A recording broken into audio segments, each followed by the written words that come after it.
আবার বড় বড় কষ্ট রে, আবার বড় বড় কষ্ট।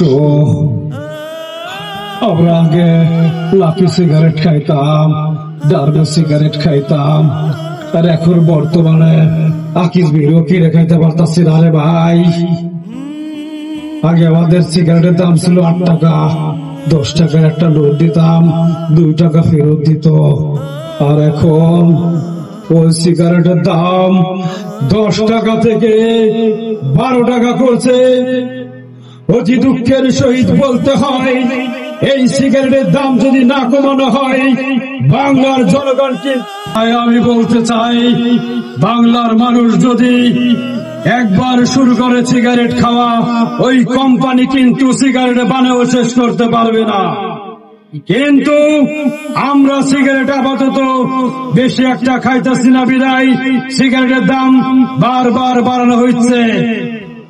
তাই আমি বলতে চাই আপনাদের মাঝে এই সিগারেট আমাদেরকে যদি নাও দেওয়া হয়, অন্তত পক্ষে 1 প্যাকেট ডার্বি অথবা লড়ি সিগারেট যেন দেওয়া হয়।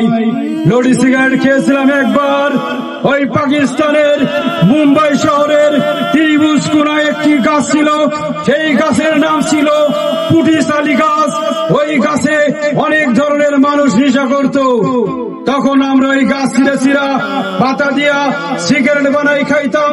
তখন সিগারেটের দামও বাড়ে নাই, বিড়ির দামও বাড়ে নাই। হঠাৎ করে বাংলার মাটিতে পা রাখলাম, তখন লাকি সিগারেট দেশে এসে গেল। ওই লাকি নিয়ে ভাই মনের অনেক অজান্তে অনেক কিছুই চলে আসে। ফার্স্টে লাকি সিগারেট কিনে খেয়েছি মাত্র 8 টাকা দিয়ে। সেই সিগারেট কয়েকদিনের ব্যবধানে সিগারেটের দাম বাড়লো 10 টাকা, তারপরে দেখি দাম হলো 12 টাকা, আজকে দেখি সিগারেটের দাম 13 টাকা। কিরে ভাই, এত তাড়াতাড়ি কেমনে এত সিগারেটের দাম বাড়ে জাতি জানতে চাই। আর যদি সিগারেটের দাম বাড়ে, বাংলার জনগণ কিন্তু কোন প্রকারের কোন বাধা বিঘ্নে কিছুই মানবে না। প্রয়োজনে 10,000 টাকা দিয়ে সিগারেট কিনে খাবে, তারপরও আমাদের সিগারেট চাই। লাকি সিগারেট দেখলে আমাদের কেমন জানি যে একটু পানি চলে আসে। অতি দ্রুত এই সিগারেট প্রতিটি ঘরে ঘরে এবং আশেপাশে কানাসে প্রতিটি ঘরের কাছে পৌঁছে দিতে হবে। তা না হলে আমরা কোনোভাবেই এটা মেনে নিতে পারবো না। এই যে কিছুদিন আগে বন্যায় প্রবলিত এলাকায় যখন আমরা গেছিলাম, তখন দেখতে পেলাম অনেক মানুষ সহায়তা দিতেছে, চাল দিচ্ছে, ডাল দিচ্ছে, টাকা দিচ্ছে, কিন্তু মানুষের ঠান্ডা শীতের শ্রবণে দেখি মানুষ থরথর করে কাঁপতেছে। তখন আমি পকেট থেকে একটা সিগারেট জ্বালানোর সাথে সাথে দেখি কয়েক লক্ষ লোক জমা হয়ে গেল। আমার ওই বিড়ির গিরান অনেকে ধোয়া চেটে খাওয়ারও আশ্বাসও প্রকাশ করেছে। লজ্জার বিষয় বলতে হয়, তখন আমার কাছে মাত্র 7টা সিগারেট ছিল।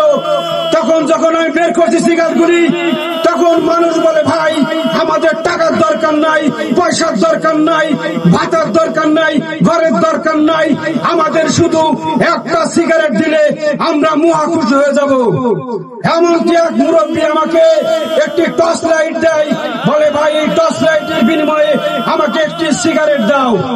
যখন আমি একটি সিগারেট দিলাম, হাজার হাজার জনতা ওই সিগারেটের মাঝখানে এসে লাফালাফি, কান্দাকাটি, এমনকি ওই বন্যা প্রভাবিত এলাকায় মানুষ ছটফট করে।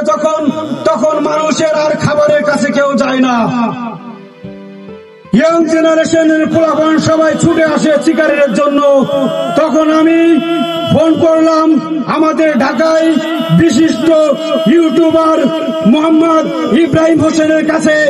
তখন ইব্রাহিম বলল, ভাই আপাতত ঢাকা শহরে সিগারেটের সিন্ডিকেট বেড়ে যাওয়ার কারণে আমরা কোনোভাবে সিগারেট সংগ্রহ করতে পারতাছি না, তবে ভয়ের কোনো কারণ নাই। আমি বললাম কি ভাই? বলে ভাই ব্যবস্থা একটা আছে, আমি আকিস গ্রুপের সাথে কথা বলছি, তারা কয়েক হাজার টন সিগারেট দিতে পারবে বলে জানিয়েছেন। তবে ওই সিগারেটে কিছু দামটা ডিফারেন্স হবে বলে 1 টাকা 3 পয়সা করে প্রতি সিগারেটের দাম বেশি নাই।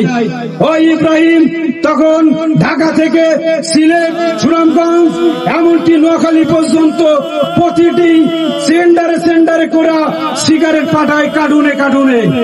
তবে আমরা খুলে দেখি ওটার ভিতর ছিল আকিস বিড়ি। আমরা যখন আকিস বিড়ি মানুষকে দিতে গেলাম, মানুষ খুশিতে দিশেহারা, অনেকে আত্মহারা, এমনকি কয়েকজন লোকের প্যানও খুলে যায়। এই দেখে মানুষ হাসাহাসি কান্নাকাটি করে ভিড়ের মধ্যে পড়ে যায়। এর ভিতরে মানুষের সুখের যে কি একটা দৃষ্টান্তমূলক ব্যবস্থা, এটা আমরা নিজের চোখে দেখছি, তা না হলে আপনারা বিশ্বাস করতেন না। তখন আমাদের মোহাম্মদ হাবিব হোসেন সহ আরো বেশ কিছু ঢাকা থেকে টিম এসে নৌকা নিয়ে ওইখানে উপস্থিত হয়। লাখ লাখ টাকার ত্রাণ নিয়ে চলে আসে। কেউ ত্রাণের ধারে যায় না, সবাই ওই আকিস বিড়ি নিয়ে টানাটানি হাসতে শুরু করে। তখন আমরা সিগারেট যখন দিতে যাই, একটা করে মুরব্বী থেকে শুরু করে, ইয়াং জেনারেশন থেকে শুরু করে, এমনকি একটা 40 বছরের বুড়িতে শুরু করে 93 বছরের এক বৃদ্ধ লোক এসে বলে, বাবা শেষ বয়সে একটা ইচ্ছা ছিল, যদি একটা আকিস বিড়িতে টান দিতে পারতাম তাহলে মনের সুখে অন্তত এই বন্যার ভিতরে আমার হাজার হাজার লোক মারা গেছে আমার সামনে, অন্তত আমিও একটু মরে যেতে পারতাম। তখন যখন আমরা ওই বৃদ্ধা মহিলাটাকে সিগারেটটি ধরিয়ে দিই, তখন সে খুশিতে কান্না করে বলে, বাবা আজ থেকে 13 দিন পার হয়ে গেল, কোন একটি লোক আমাদের জন্য একটি সিগারেটের ব্যবস্থা করে নাই, বিড়ির ব্যবস্থা করে নাই, হুক্কার ব্যবস্থা করে নাই। আপনি যে ব্যবস্থা করেছেন বাবা, এই জন্য আমরা আপনার কাছে চিরকৃতজ্ঞ ও ঋণী হয়ে থাকবো।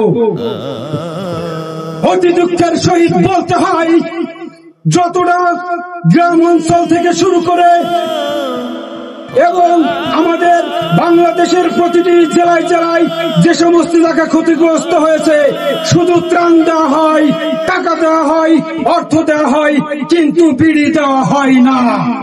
আমি বলতে চাই সরকারের কাছে সহ সারা দেশের মানুষের কাছে, অন্তত পক্ষে 1 প্যাকেট ডার্বি সিগারেট অথবা আপনারা লাকি সিগারেট, অথবা তা নাও যদি পারেন অন্তত পক্ষে একটা আকিস বিড়ি হলেও মানুষের কাছে পৌঁছায় দেন। যার ভালো লাগে সে তো খাবেই, আর যার ভালো লাগে না সে পকেটে রেখে দেবে। রাত্রে জুত করে হলো, রাত 12টা পরে যে কুচুক করে একটা টান মেরেও খাবে, তারপরে মনের ভিতর শান্তি পাবে। কথা বলেন ঠিক কিনা? ঠিক।